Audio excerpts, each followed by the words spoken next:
పూర్వం క్షీరసాగర మథనంలో లభించిన అనేక వస్తువులలో లక్ష్మీదేవిని కౌస్తుభాన్ని శ్రీహరికి సమర్పించి దక్కిన సంపదనంతా దేవతలు తీసుకున్నారు.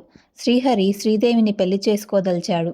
కానీ శ్రీదేవి, ఓ నారాయణ, నాకన్నా పెద్దదైన అక్క ఉన్నది.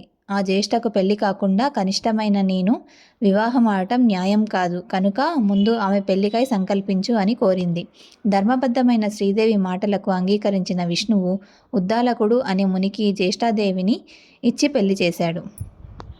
స్థూలవదన, అశుభకారిణి, అరుణనేత్రి, కఠిన గాత్రి, బిరుసు శిరోజాలను కలిగిన జ్యేష్ఠాదేవిని ఉద్దాలకుడు తన ఆశ్రమానికి తీసుకొచ్చాడు.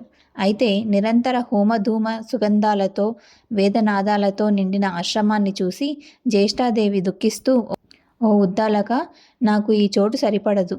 వేదాలు ధ్వనించే, అతిథి పూజలు సత్కారాలు జరిగి యజ్ఞయాగాదులు నిర్వహించే స్థలాల్లో నేను నివసించలేను. అన్యోన్యం అనురాగం గల భార్యాభర్తలు ఉన్న చోట గాని, పితృదేవతలు పూజింపబడే చోట గాని, ఉద్యోగస్తుడు, నీతివేత్త, ధర్మిష్ఠుడు, ప్రేమగా మాట్లాడేవాడు, గురుపూజ దురంధరుడు ఉండే స్థలాల్లో నేను ఉండను.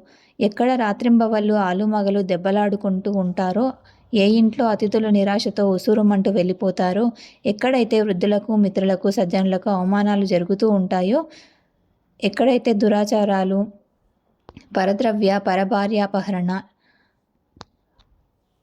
శీలులైన వారు ఉంటారో అలాంటి చోట మాత్రమే నేనుంటాను. కళ్ళు తాగేవాళ్ళు, గోహత్యలు చేసేవాళ్ళు, బ్రహ్మపాతకాలు చేసేవారు ఎక్కడుంటారో అక్కడ ఉండటానికే ఇష్టపడతాను అంది. జ్యేష్ఠాదేవి మాటలకు నొచ్చుకున్న వేదవిధుడైన ఉద్దాలకుడు, ఓ జ్యేష్ఠ, నువ్వు కోరినట్లుగా నీకు తగిన నివాస స్థానాన్ని అన్వేషించి వస్తాను. అంతవరకు నువ్వు ఈ రావి చెట్టు మొదట్లోనే కదలకుండా కూర్చో అని చెప్పి బయలుదేరి వెళ్ళాడు.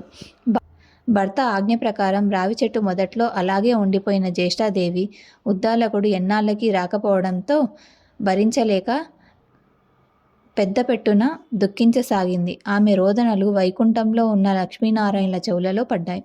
వెంటనే లక్ష్మి తన అక్కగారిని ఊరడించవలసిందిగా విష్ణువును కోరింది. విష్ణువు జ్యేష్ఠాదేవి ఎదుట ప్రత్యక్షమై ఆమెను ఊరడిస్తూ, ఓ జ్యేష్ఠాదేవి, ఈ రావి చెట్టు నా అంశతో కూడి ఉంటుంది కనుక నువ్వు దీని మూలంలోనే స్థిర నివాసం ఏర్పరచుకొని ఉండిపో. ప్రతి ఏటా నిన్ను పూజించే గృహస్థుల యందు లక్ష్మి నివసిస్తూ ఉంటుంది అని చెప్పాడు.